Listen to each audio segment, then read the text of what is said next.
Il y a quelques jours, la saga Zelda a fêté ses 40 ans. Et quoi de mieux que de faire un nouveau challenge sur, non pas un Zelda, mais 4 Zelda. Breath of the Wild, Skyward Sword, Tears of the Kingdom et Echoes of Wisdom. Donc c'est un Zelda, mais si je perds, je change de jeu. Je passe au jeu suivant quoi. Et oui, Zelda c'est pas un jeu, c'est une licence. Likez si vous avez la ref à Xabab. Et donc on commence avec Breath of the Wild au relais des Géminées. Alors j'ai pris ma sauvegarde classique, je vais pas relancer une sauvegarde de base. Et bah on verra ce que je vais faire. Je pense que je vais faire quelques quêtes secondaires. Donc bah c'est parti. Ok, je suis allé dans un sanctuaire dans lequel je n'avais pas récupéré le coffre.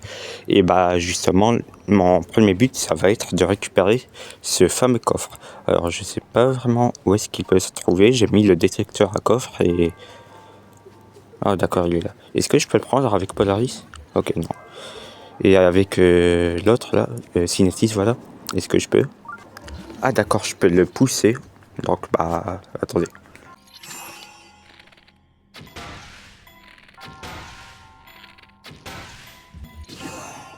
Ok, normalement j'ai réussi à le faire tomber. Quoi? Il est où? Vous êtes sérieux? Il est vraiment tombé là? Je vais péter un câble. Attendez.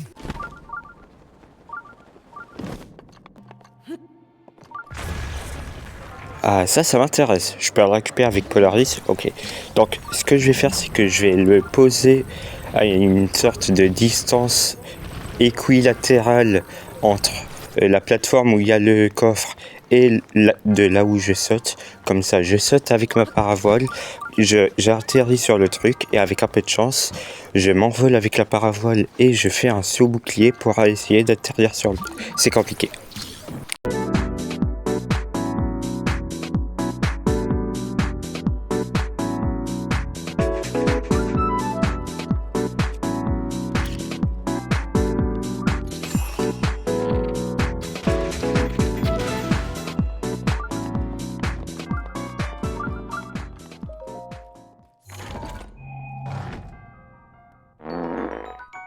Et bah super, tout ça pour une opale brute.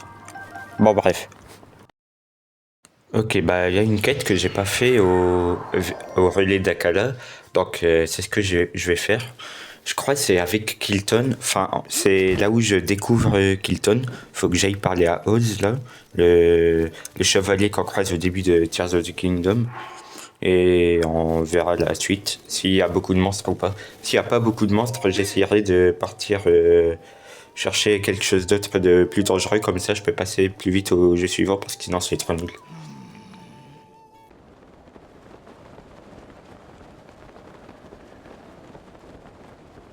Oh let's go en inox.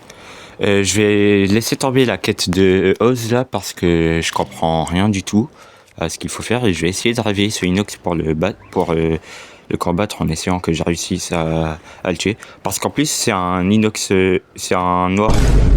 Oula, je me rattrape, c'est un inox noir. Et dans l'échelle des inox les plus durs, on a d'abord le rouge, puis le bleu, le noir et le argenté, je crois. Je crois pas que j'en oublie. Je crois dans le DLC, il n'y a pas de inox en or. Le dérapage que j'ai failli faire tout à l'heure. Let's go! Oh non! Non mais déjà que c'est dur avec un seul inox, mais si vous me rajoutez eux en plus... Oh, il a failli me faire mal. Donc je vais essayer de tuer d'abord ce... Je sais même plus comment ça s'appelle cette créature en os. C'est pas un lézalfos. Je savais que ça allait se finir comme ça. Je le savais, je sais... Au moment où j'ai tué le lézalfos et que j'ai senti que j'étais trop proche de l'inox, je savais qu'il allait me tuer. Par contre, il m'a fait tellement mal. Bref, on se retrouve sur Zelda Skyward Sword et on va faire une blague, on va faire ça.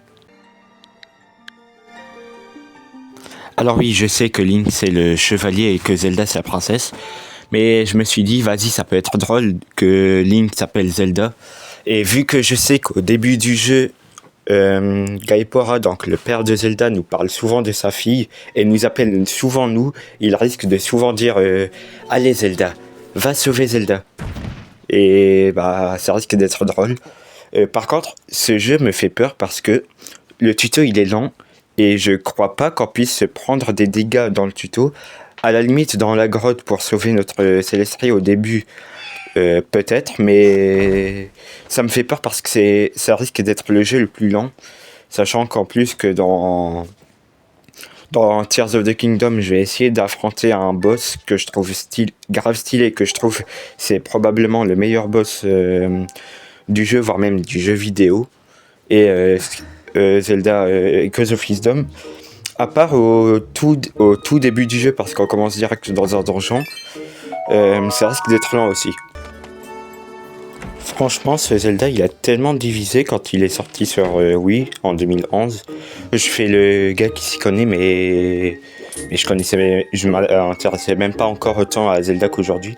Mais je sais qu'il a énormément divisé et qu'il y a des gens qui l'adorent et des gens qui le détestent. Et moi, honnêtement, je fais partie des gens qui adorent ce jeu. En mode, avec Breath of the Wild, c'est mon Zelda préféré.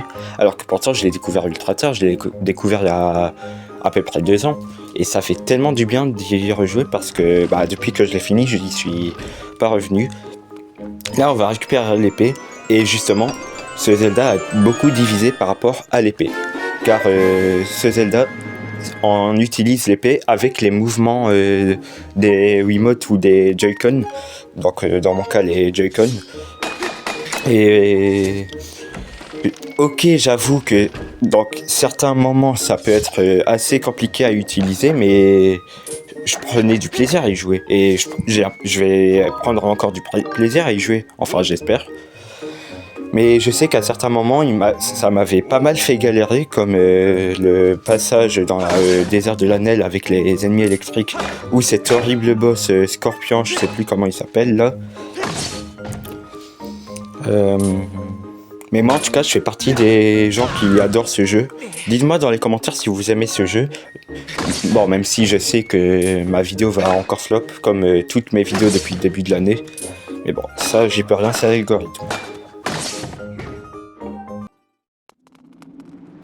Ok, alors là je risque de prendre des dégâts parce qu'il va y avoir des ennemis comme ces chauves-souris là. Ou des... Je crois pas qu'il y a d'autres... Ah si, il y a les gélatibules. Ah bah tiens, il y en a un là justement. Mais je crois... Mais si je sais jouer et que je fais pas le malin, je risque pas de me prendre des dégâts ici, donc ça devrait aller.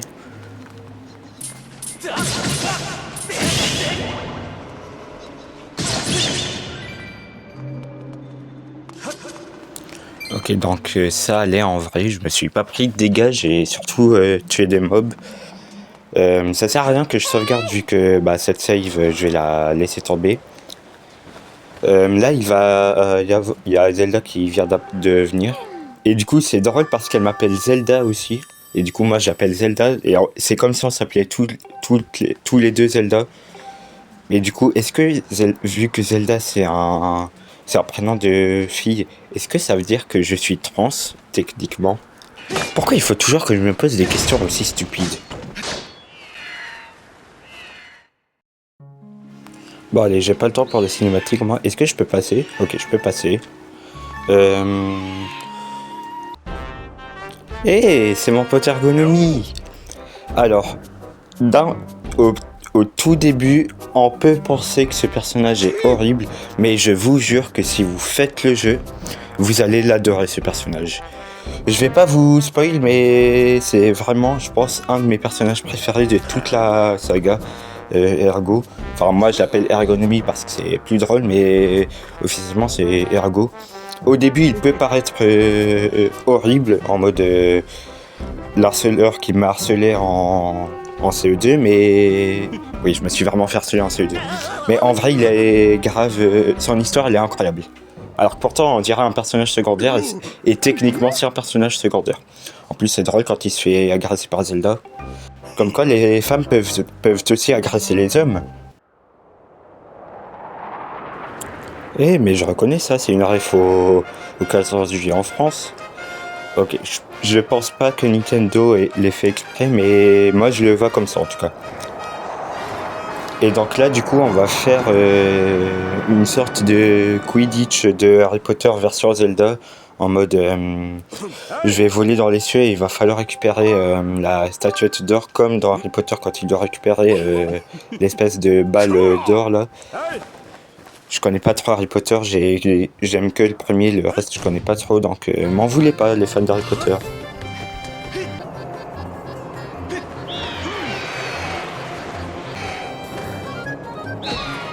On en parle qu'Ergo a littéralement essayé... Oh non. Oh, j'avouais qu'il va lancer des œufs. Ça me fait pas de dégâts, ça j'espère. Mais sinon, on en parle du fait que Ergonomie a littéralement essayé de me tuer et que personne n'a rien fait. En mode, les organisateurs ne l'ont pas fait disqualifier.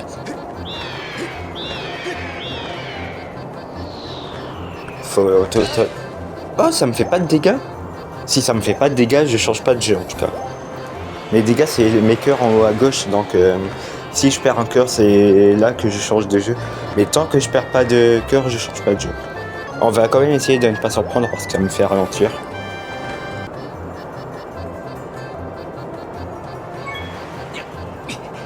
Let's go! J'ai récupéré la statuette en or et je vais pouvoir être en haut de la statue avec mon ami d'enfance, entre guillemets.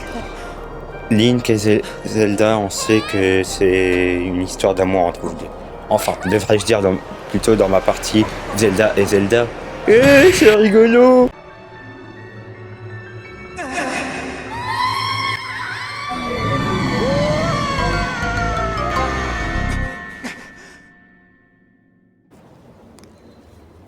Quoi? C'est qui parle? Ah d'accord, donc le père de Zelda me regardait littéralement dormir. Bah d'accord. Non mais c'est pas vrai. Oh les mouettes, laissez-moi... C'est ça de vivre à Nice. Mais on n'est même pas en été, pourquoi il... Bon écoute. Qu'est-il arrivé à ta fille? Bah on était en train de se balader et là elle se jette dans le vide. Bon en vrai c'est pas vraiment ça ce qui s'est passé. En gros juste après on s'est baladé dans les airs et elle est tombée on va dire sous les nuages. Oula faut pas que je mette en vidéo. Mais du coup elle est tombée dans les nuages dans une sorte de tempête. La ligne qui fait le choquer en mode qu'est-ce que je vais faire de ma vie à cause de moi, ma petite amie elle est morte et tout. Est-ce que Zelda avait l'air bizarre? Bah c'est Zelda, elle a toujours l'air un peu bizarre. Bah déjà le fait qu'elle se soit littéralement jetée sur moi juste avant la coupure. D'ailleurs à la base je voulais mettre le gif de Smash quand quelqu'un tombe mais je l'ai pas trouvé. Sniff sniff. Mais bref. Et donc là, du coup, ce qu'on entend, c'est Faye, probablement mon personnage secondaire préféré de toute la série. Vous savez l'amour que je porte pour ce jeu. C'est normal que plein d'éléments dans ce jeu soient mes éléments préférés du jeu, comme Faye, comme le Senchip, qui est mon donjon préféré de toute la saga. Rien qu'avec cette énigme-là où tu es dans une salle, tu dois tirer à travers une bouche d'aération ou une grille pour toucher une monolithe software et remonter le temps. Ça, c'était vraiment incroyable. Et je l'ai trouvé tout seul en plus. J'ai pas du tout regardé une solution internet. Bon, d'accord, j'avais fait ça, j'avoue. Mais je trouvais pas ce qu'il fallait faire. J'ai passé 1 heure sur cette énigme et je rigole même pas. Et donc là, du coup... on est attiré par la musique, un petit peu comme les mouches avec la lumière. Et donc là, le but c'est de suivre Faye, qui est donc cet être bleu, pour ceux qui connaissent pas le jeu. Et donc elle va nous emmener dans un endroit assez spécial, qui est là depuis le tout début du jeu et depuis le tout début comment ça s'appelle ça? Comment il s'appelle cette ville déjà? J'allais dire Célesbourg, mais Célesbourg c'est dans Twilight Princess. Non, ça c'est Célestia. Célesbourg, c'est ça. Et c'est quand même fou de se dire ça. Donc là, vous voyez, aller au niveau de la DSI, là, c'est fermé. Donc il faut le contourner. Et le problème, c'est qu'il y a un chat juste là. Et ce chat, le matin, il est sympa. Et la nuit, c'est ça. S'il veut bien se tourner. Voilà. C'est un petit peu comme Moondrop et Sundrop dans Security Breach. D'ailleurs, dites-moi si vous voulez que je fasse un let's play sur Security Breach ou pas. Ça m'intéresserait grave. En plus que je connais le début par cœur. En mode, je suis capable de faire le début jusqu'à la fin de la garderie sans mourir. Vivement qu'il sorte d'ailleurs Secret of the Mimic sur Switch 2 au moins. En plus, le jeu il est pas aussi beau que Security Breach, donc il devrait bien tourner sur Switch 2. Mais bref, du coup là, il faut suivre Faye tout en évitant le chat et les chauves-souris. Et on est arrivé au niveau de la déesse Ilia, enfin de sa statue du moins, et il faut aller à l'intérieur.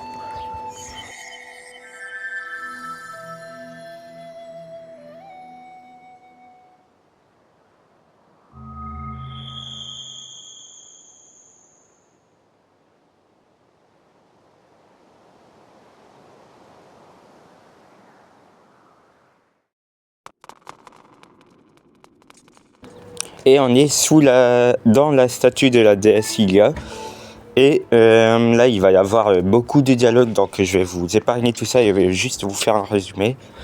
Donc, je récupère l'épée. Le père de Zelda nous voit. Il est en mode Link, tu es l'élu. Je lance l'épée sur cet emblème. Je récupère une carte que je pose ici. La déesse Ilia va pleurer une larme qui va ouvrir un trou dans la mer du nuage. Et le lendemain, je peux sortir dans ce trou. Ce qui me fait rire, c'est que c'est vraiment juste une image PNG juste en bas. En mode, ils ont même pas modélisé la Terre. Encore sur Wii, ça pouvait passer. C'était 2011 quand même. Mais sur Switch, on était en 2021. Et sur la même console, il y avait Breath of the Wild. Sur la même console, 2 ans après, il y avait Tears of the Kingdom. Et là, par contre, je risque de me prendre un dégât, je le sens grave arriver parce que j'ai beau adorer le gameplay, mais ça reste quand même assez compliqué à maîtriser au début, surtout si t'as pas joué pendant 1 an comme moi. Là, par exemple, je sens que je vais me prendre un dégât, mais je suis pas sûr. J'étais sûr. Ouais, bah en même temps, je le savais, je me connais. Je me prends toujours des dégâts sur ces mobs-là, je sais même pas parler, c'est dingue ça. Bon bref, donc après Skyward Sword, le prochain Zelda qui est sorti, c'est Tears of the Kingdom en 2023. Et je me souviens, BFM TV et tout en parlait, c'était considéré comme le jeu le plus attendu de l'année. Le jeu est sorti, au collège j'étais même en mode ça y est, tout le monde va en parler et tout. 3 semaines plus tard, on dirait que le jeu n'est jamais sorti tellement plus personne n'en parlait.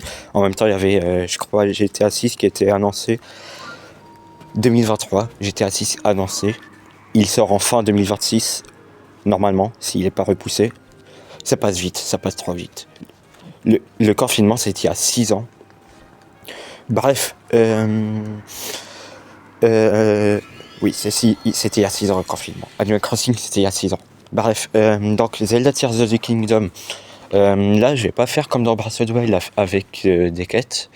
Je vais directement faire Glagheila parce que dans la vidéo sur Tears of the Kingdom qui s'appelait si je prends un dégât la vidéo s'arrête, qui était une sorte de vidéo pour tester la capture card que j'utilise encore là, je voulais essayer de battre le Glagheila qui est juste là, mais il avait pas respawn. Et là, heureusement, il y a une ligne de sang la dernière fois que j'avais joué, donc c'est parfait. Je vais pouvoir l'essayer et je vais pas faire la technique cheatée à lancer des flèches de bombe dans ces points vitaux, mais je vais faire la technique comme Nintendo l'a pensé. C'est-à-dire, quand il va m'envoyer ses pics, je vais plonger dans ces points vitaux, vu que du coup, ils seront exposés. Allez, vas-y. Il fait quoi? Ok, J'ai cru qu'il allait passer dans une sorte de portail parce que ce boss là, il passe dans des sortes de portails pour se téléporter. Ah ok, il va m'envoyer ses pics dans la tranche. Enfin je crois. Ah, ok c'est ça. Il s'immobilise pour m'envoyer ses pics en pleine poire. J'utilise ma bille pour m'éjecter et je vais essayer de viser. Ok voilà. Le boss il a été conçu pour qu'il se batte comme ça. Faut pas que je meure de chute par contre. Okay, c'est ça les fameux portails dont je vous parlais juste avant. Ah oui, c'est vrai qu'il fait ça. Ah, ça c'est dangereux. Le nombre de fois où je me suis fait tuer comme ça dans les... Je suis littéralement dégoûté de moi-même. Bref, donc Zelda Echoes of Wisdom est sorti l'année dernière. Déjà, ça passe trop vite. Et je vais recommencer une partie de zéro. Voilà, j'efface. Et ce qui me fait peur avec ce Zelda, c'est qu'on commence directement dans un donjon qui sort les ruines du sud, by the way. Et qui dit donjon dit forcément ennemi.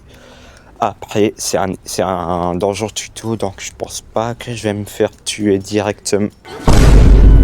Ah bah d'accord.